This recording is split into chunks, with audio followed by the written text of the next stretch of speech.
Hey guys, today I want to share with you guys the battery results test of iOS 11.0.3 versus iOS 11.1. This week, Apple is set to be releasing this software to the general public, but Apple has yet to enable the iMessages within iCloud, which is a feature that's set to be making its debut with this software. So we could see maybe a minor tweak before its official launch, but we don't have the iMessages in iCloud or the peer-to-peer payment yet on these devices. But anyway, the purpose of this video is to test the battery. As we know, iOS 11.0 all the way to the current 11.0.3, all iPhones have been struggling with battery performance. I've been testing these performance beta after beta, release after release, and now I think iOS 11.1 beta 4 or Gold Master, which is pretty much going to be the official release, I wanted to test it and put it to the test to see how it is performing. So let's go ahead and take a look at the first time lapse that I have for you guys. Now from left to right, we have iPhone 6 Plus, 7 Plus, and 8 Plus, okay? So on the left, the iPhone 6 Plus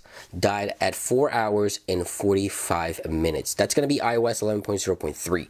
Also, the iPhone 7 Plus died a little earlier at 4 hours and 5 minutes, which is kind of crazy. And the iPhone 8 Plus at 4 hours and 40 minutes. Now, I want you guys to keep in mind, these tests are performed identical, okay? So the brightness is the same, everything is identical. Even when I update the devices to test the next version of the software, of course, the brightness is going to be the same, all the settings, nothing has changed at all. Now, one thing I want to do clarify is that these tests just give us a general information on how much the battery could last us on a day-to-day basis. Of course, your device won't have the display on at all times, as I do for these tests, in order to get the clocks application running to get the stopwatch going. So you're not going to have the display on at all times. And also, some of you guys also use low power mode in some instances, which I don't use in these tests. I just want to get the raw power of the battery with device display on to see how long it would last. And the tasks are the same on all devices. So pretty much if you get, let's say, 8 hours every day out of your iPhone, and on 11.1 for this test, I tell you,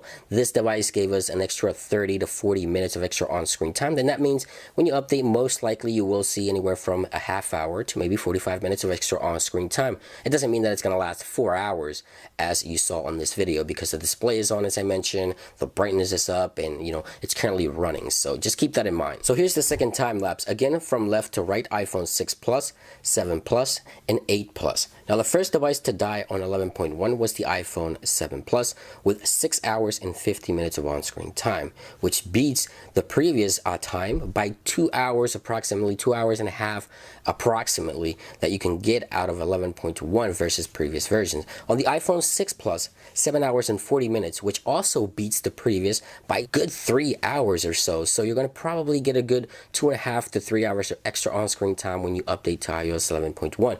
And the iPhone 8 Plus was the most surprising to me. It died at 8 hours and 55 minutes. That's 3 hours plus on this device when you update to 11.1. And I thought these results were rather drastic, so I ran them twice, and twice I got the same results. Again, brightness up to 90%, all the settings were identical. In iOS 11.1, the Gold Master copy or beta 4 definitely improves the battery on all of these devices that you just saw. Now I'm going to be adding more devices in the future. I know you guys want to see the iPhone SE as well, so I'm just kind of working to get some more devices here in the house, because I have other iPhones, but they're running different softwares which I can't update for several reasons. But I'm going to go ahead and grab a few other devices here, hopefully in the next couple of days, to keep adding some of these devices and provide some more of this information for you guys. I hope you guys enjoyed the video and found this information helpful. It's been iDevice Help, and I'll see you real soon. Peace.